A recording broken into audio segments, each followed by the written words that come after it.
This is the Kevin Simpson Show, expert insight and analysis from the industry's top investment professionals.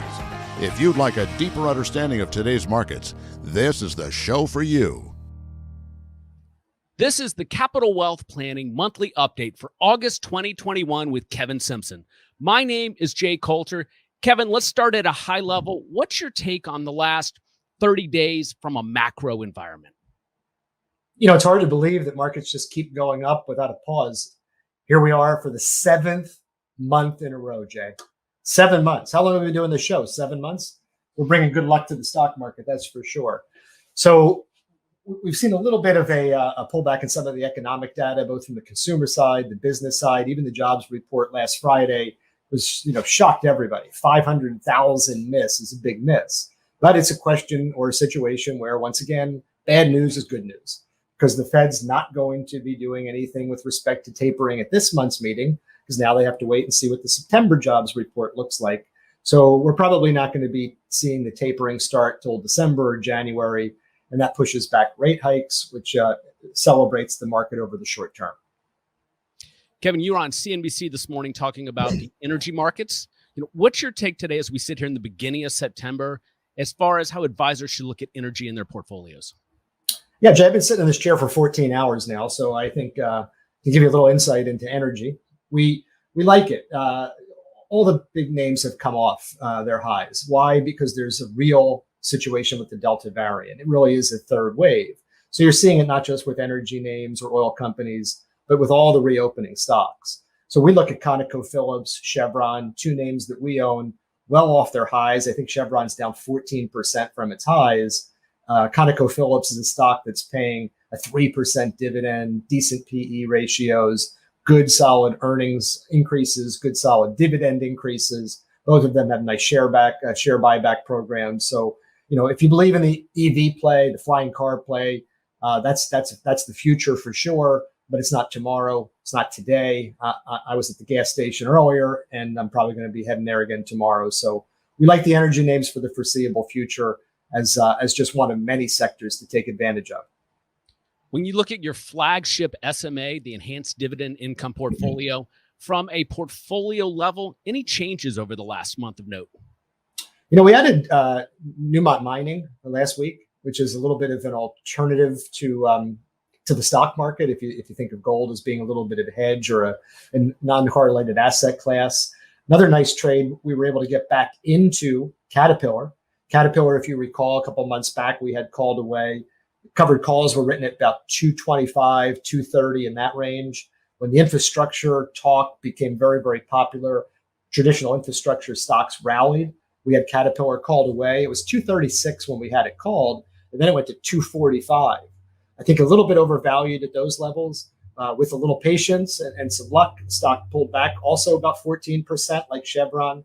Got down from 245, 235, 25, 15, 205.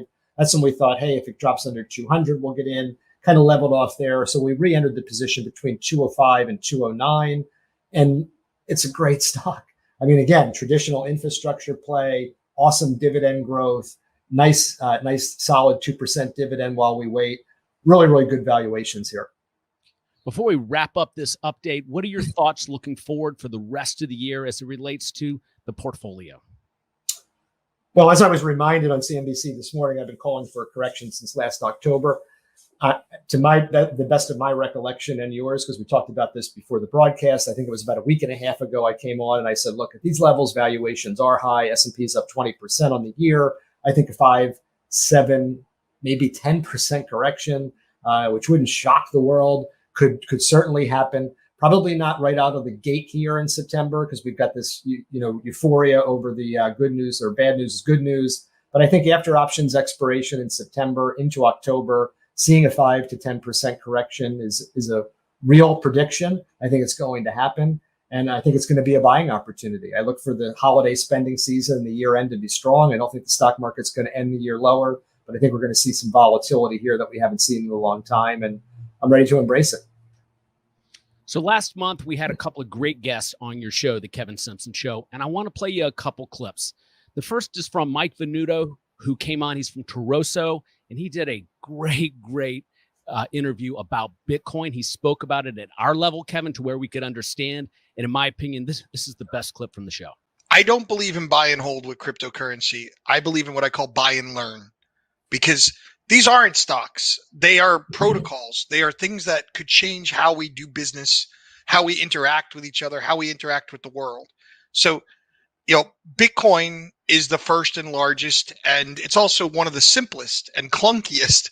I do believe it is probably a more likely to succeed than many of the others.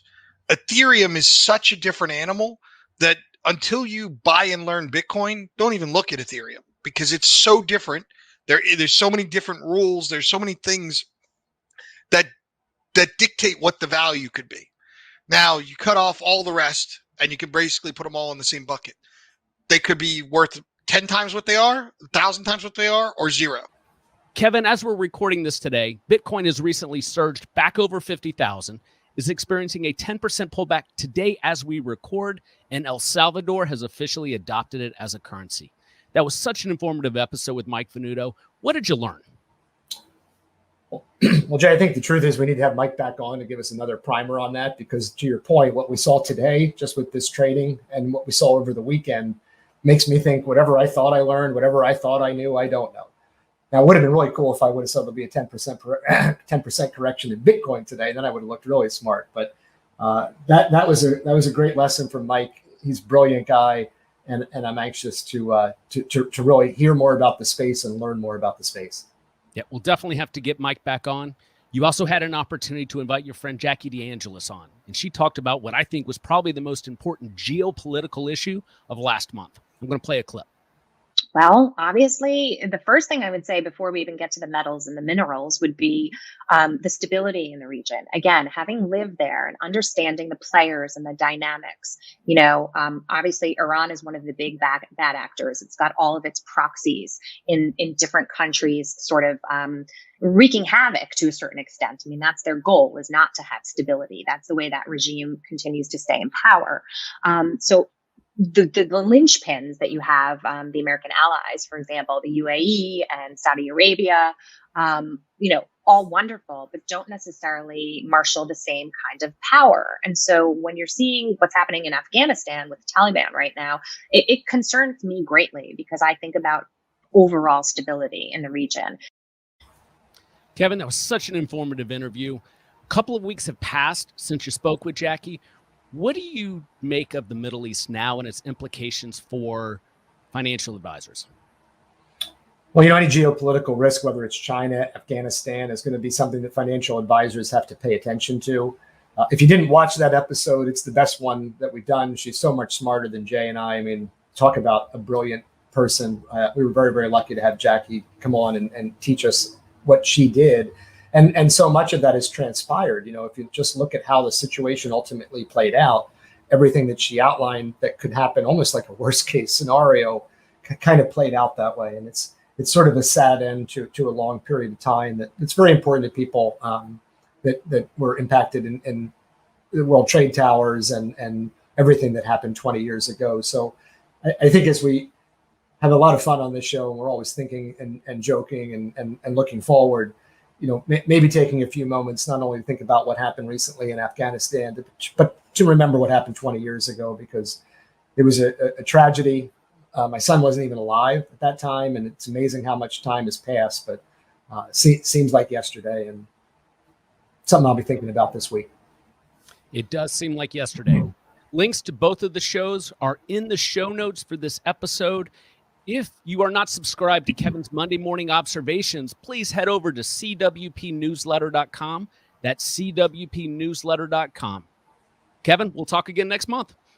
Thanks, Jay.